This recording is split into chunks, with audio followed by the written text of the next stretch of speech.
Hello student, welcome to botany after class. MGP university की सारी update पाने के लिए अभी हमारे चैनल को सब्सक्राइब कीजिए, बेल आइकन दबाना ना भूलें, जिससे कि सारे नोटिफिकेशन टाइम टू टाइम आपको मिल जाए, आप किसी भी जानकारी से वंचित ना रहें। स्टूडेंट, तो आज हम बात करने वाले हैं जो एग्जाम होने वाले हैं 1 अगस्त से second semester and fourth semester के, तो उनका किस किस एग्जाम का आपको पेपर देना होगा OMR सीट पर। आपने जो एग्जामिनेशन फॉर्म भरा है, major subject, vocational subject, minor subject, तो कैसे एग्जाम होगा।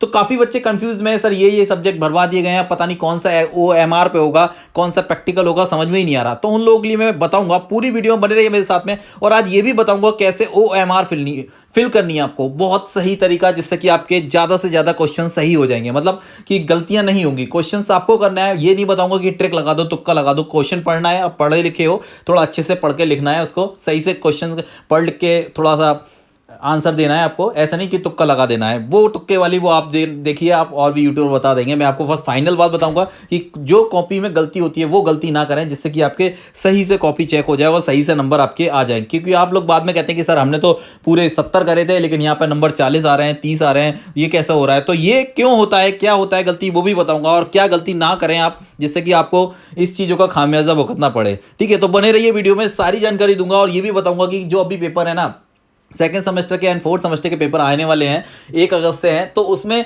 किस किस पेपर का आपका OMR सीट पर पेपर होगा। तो सबसे पहले मैं देख लेता हूं, देखिए फॉर्म कैसे भरे हैं हम लोगों ने, वो बता देता हूं। देखिए ये फॉर्म भरा है हमने इनकम टैक्स वाला। ये देखिए यहाँ पे जिस सब्जेक्ट के आगे ये थ्योरी लिखा रहा है ना, थ्योरी लिखा रहा है, मतलब वो आपको पेपर MCQs OMR सीट पर देना है। अब देखिए दूसरा भी दिखा देता हूँ, एक ही बच्चे का नहीं दिखा रहा कि एक ही फॉर्म भरा हुआ है, और भी बच्चों ने ऐसे फॉर्म भरे हुए, तो अलग अलग सब्जेक्ट से। कोई कहते हैं बच्चे BA वाले हैं, सर BSc वाले, BCom वाले, तो सबके लिए बता देता हूँ कि जिस पे थ्योरी लिखा है वो आपको पेपर होगा, ठीक है। और जिस पे प्रैक्टिकल है वो प्रैक्टिकल वाइवा जो भी चीज है उसका वो होना है, ठीक है। अगर आप साइंस स्ट्रीम से हैं तो आपका प्रैक्टिकल ही होगा, अगर आप आर्ट स्ट्रीम से हैं तो उसका प्रैक्टिकल नहीं हो सकता, उसका वाइवा होगा। देखिए यहाँ पे जैसे कि इंग्लिश BA वाला है, तो देखिए यहाँ पे जिस पे थ्योरी लिखा है वो आपका प्रैक्टिकल होगा, मतलब पेपर होगा, ठीक है। तो आपको उसको MCQs पर देना है।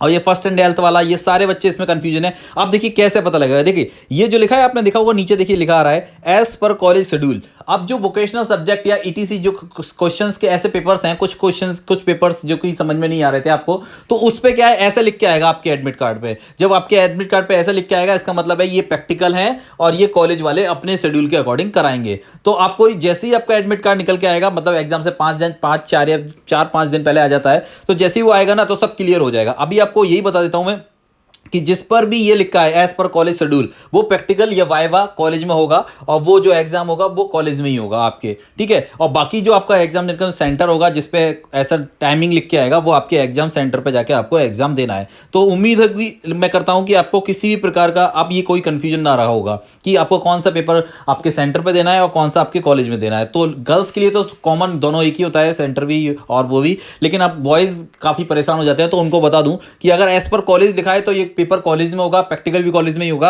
और अगर उस पर टाइमिंग या डेट वगैरह कुछ भी ऐसा ये मेंशन होकर आ रहा है कि इतने बजे से इतने बजे तक का है, टाइम लिख के आ रहा है, तो वो पेपर आपका होगा, ठीक है। अब आपको MCQs पे कैसे पेपर देना है उसका पूरा प्रोसेस बता देता हूं, बहुत ही अच्छे से ध्यान से सुन लीजिए और एक ही बार में समझ लीजिए। दिखा भी देता हूं कि कैसे हमें स्टेप बाय स्टेप फॉलो करना है, जिससे कि हमारे, देखिए आपको भरना तो सबको आता है कि आप उसमें लिखा होगा साफ साफ इंग्लिश और हिंदी में समझ जाएगा आपको, या फिर आप टीचर जो वहाँ पे होंगे वो आपको ड्यूटी में बता देंगे कि क्या क्या भरना है। पहले जल्दीबाजी ना करें, ठीक है, जब तक समझ में ना आए कॉपी को फिल ना करें, क्योंकि ये एक ही कॉपी होती है, पेपर के साथ में दी जाती है, एक्स्ट्रा कॉपी नहीं दी जाती। तो आराम से जब तक टीचर ना बताएं आपको उसमें कुछ ना भरें, ठीक है। उसके बाद में पेपर करने वाली बात बातें हैं। तो सबसे पहले आप पेपर को पढ़िए, ध्यान से पेपर को पढ़ लीजिए, सारे क्वेश्चंस क्लियर कर लीजिए। उसके बाद में एक पूरा बेस्ट स्ट्रेटजी बताता हूं कैसे करना होगा। देखिए सबसे पहले क्वेश्चन को देखिए और देखिए भरने का आंसर, देखिए ऐसे ऐसे कभी नहीं करना कि बाहर जा रहा है, आउटर में जा रहा है, ठीक है। आपको भरना है, छोटा सा अंदर डॉट बनाइए, ठीक है, उससे थोड़ा सा बढ़िए। अगर 80% या 90% भर गया, बस इतना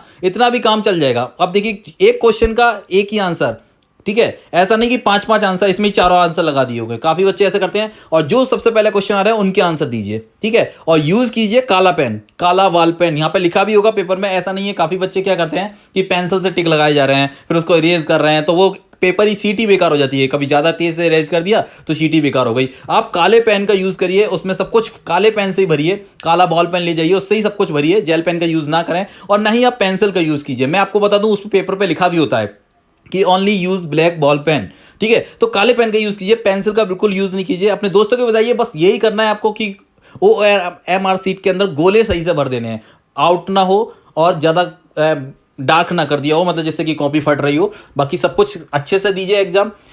अपने दोस्तों को भी वीडियो शेयर कीजिए। Thank you for watching student, thank you for comment, thank you for support. बाकी अगर आपको कुछ भी पूछना हो तो मुझे कमेंट कीजिए, मैं आपके कमेंट को जैसे ही देखूंगा उसके बाद में जैसे ही मुझे टाइम मिलेगा मैं आपका आंसर दे देता हूँ। Thank you student, thank you for support, thank you for comment.